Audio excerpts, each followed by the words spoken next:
కమలాకర్ రెడ్డి గారి యొక్క 13వ వర్ధంతి సందర్భంగా ఆయన ఆత్మశాంతించేటటువంటి విధంగా వైద్య శిబిరాన్ని ఏర్పాటు చేయడం, అన్నదానం చేయడం ఎంతో హర్షదాయకం. భారత కొందరు గతిస్తే వారి యొక్క ఆత్మశాంతి కలిగించాలని, వారి యొక్క స్మృతులను స్థిరపరచాలనేటటువంటి ఆలోచన అతి తక్కువ మందికి ఉంటుంది. దానిలో కీర్తిశేషులు పారిశ్రామికవేత్త పోచేపల్లి సుబ్బారెడ్డి గారి యొక్క ఆదర్శ భావాలతో పోచేపల్లి కమలాకర్ రెడ్డి గారి యొక్క స్మృతులను కొనసాగించేటటువంటి దానికి వారి తమ్ముడు అంటే రామలక్ష్మణులాగా పెరిగి ఆ అన్నను గుర్తుపెట్టుకుంటూ వారి యొక్క ఆత్మకు శాంతి కలిగేటటువంటి దానికి అనేక సహాయ కార్యక్రమాలు నిర్వహించడం అనేది ఆంధ్ర రాష్ట్రంలోనే అది పోచేపల్లి వారికి ప్రత్యేకమైనటువంటి చరిత్ర.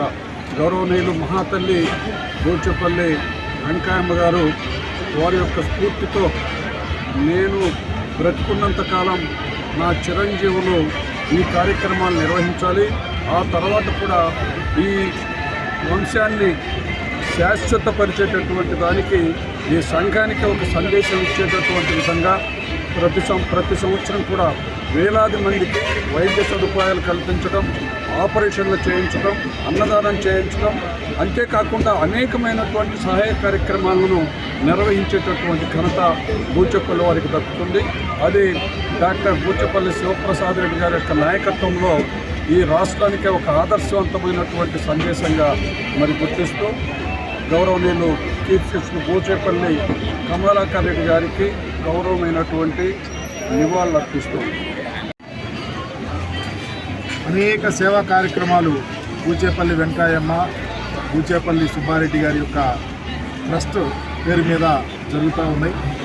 దానిలో భాగంగా ఈరోజు వారి పెద్ద కుమారుడైనటువంటి బూచేపల్లి కమలాకర్ రెడ్డి గారి యొక్క 13వ వర్ధంతిని పురస్కరించుకొని బ్రహ్మాండం వంటి మెగా నేత్ర దాన శిబిరాన్ని ఈరోజు గుంటూరు వారి నేపథ్యంలో వాళ్ళని తీసుకొని వచ్చి ఇక్కడ దాదాపు 5-6 వేల మంది పేదవారికి గొప్ప అవకాశంగా దీన్ని కల్పిస్తూ వారికి భోజన సదుపాయాలు, మందులు అన్నీ, చివరికి ఆపరేషన్ కూడా దాదాపు 2,000 పైగా ఆపరేషన్ కూడా చేస్తూ ఉన్నారు.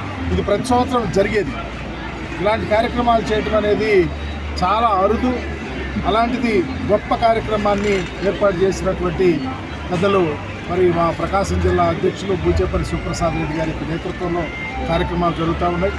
ఎంత ఎక్కువ అవైల్ చేసుకోవడానికి సంతనోతలపాడు నియోజకవర్గానికి సంబంధించి క్షేమమూర్తి, సంతనోతలపాడు, ప్రక్క ఉన్న మార్కాపురం, పొదిలి అన్ని ప్రాంతాల వాళ్ళు వచ్చారు. నిజంగా ఈ కార్యక్రమాలు ఇలా జరగడం అనేది నిజంగా మరి కమలాకర్ రెడ్డి గారు చనిపోయి 13 సంవత్సరాలు అవుతా ఉన్నా వారిని గుర్తు చేసుకుంటూ ఇలాంటి సేవా కార్యక్రమాలు చేయడం అనేది ఉదాహరణ. మరి వారిని అభినందిస్తూ ఇలాంటి కార్యక్రమాలు ముందు కూడా ఇంకా గొప్పగా జరగాలని చెప్పేసి కోరుకుంటున్నాం.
ఓకేనా సార్?